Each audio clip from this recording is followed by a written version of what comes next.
Assalamualaikum warahmatullahi wabarakatuh. Saya Salsabila Wangsa Putri akan membuat video tentang beberapa materi strategi pemasaran dalam menghadapi kondisi yang saat ini sedang kita alami, yaitu pandemi COVID-19. Karena pandemik, banyak sekali restoran-restoran atau mall yang terpaksa tutup, dan banyak sekali perusahaan-perusahaan yang bangkrut bahkan sampai memecat beberapa karyawannya karena tidak sanggup untuk memberi gaji kepada mereka.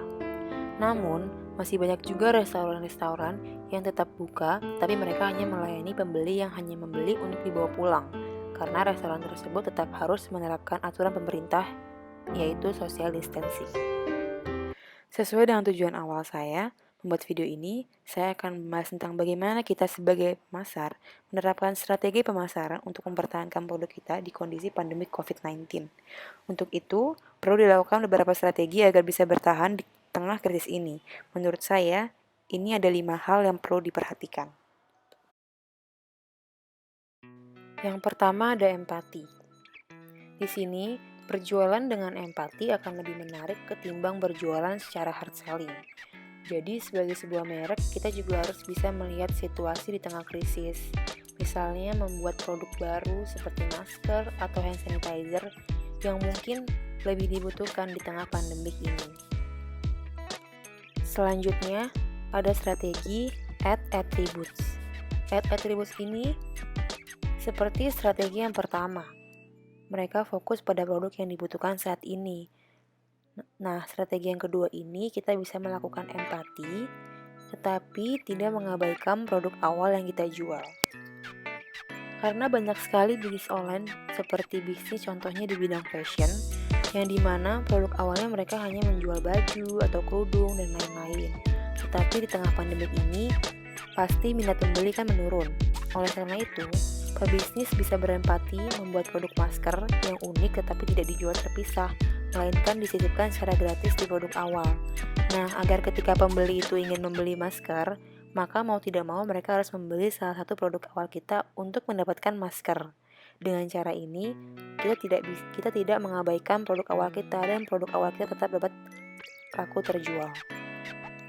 Lalu, strategi yang ketiga ini adalah solution. Nah, agar bisa bertahan, setidaknya sebuah merek ini harus bisa memberikan solusi yang dibutuhkan di tengah pandemi ini. Seperti misalnya, ada salah satu online learning yang menggratiskan layanannya untuk bisa diakses secara luas. Dan juga banyak beberapa provider seperti Telkomsel, XL yang juga turut memberikan solusi kepada masyarakat dengan memberikan layanan gratis mengakses Ilmupedia di tengah pandemik ini. Karena adanya pandemik ini, banyak sistem pembelajaran yang dilakukan secara dalam jaringan.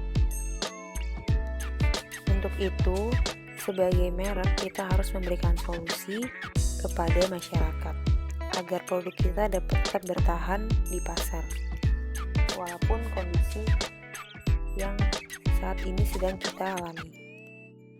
Nah, strategi yang keempat ini adalah online content, yaitu alihkan strategi penjualan ke online. Nah, jika bisnis Anda memiliki aplikasi, Anda dapat memaksimalkan fitur dari aplikasi Anda. Dengan meningkatkan konten online, maka bisnis Anda tetap bisa menjangkau konsumen melalui sosial media.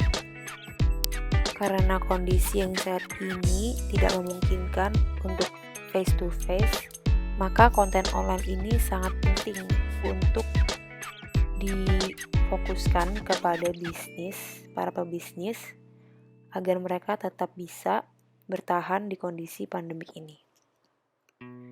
Strategi yang terakhir yaitu responsibility, di mana merek itu merupakan corporate netizen, bukan economic animal.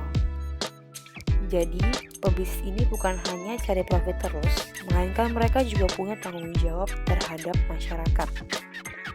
Jadi, untuk para pemasar dan pebisnis, tunjukkan kepekaan dalam merespon pandemik ini. Jaga komunikasi yang baik dengan pelanggan, hati-hati dalam mempromosikan produk atau jasamu, dan jangan sampai brandmu terkesan seperti memanfaatkan situasi untuk membicarakan diri sendiri dan mencari keuntungan, karena hal ini akan membuat citra yang buruk terhadap bisnis kita.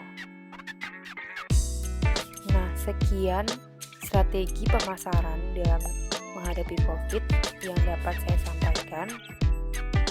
Tugas ini dibuat untuk memenuhi tugas ujian akhir semester mata kuliah strategic marketing. Semoga materi yang saya sampaikan ini dapat bermanfaat.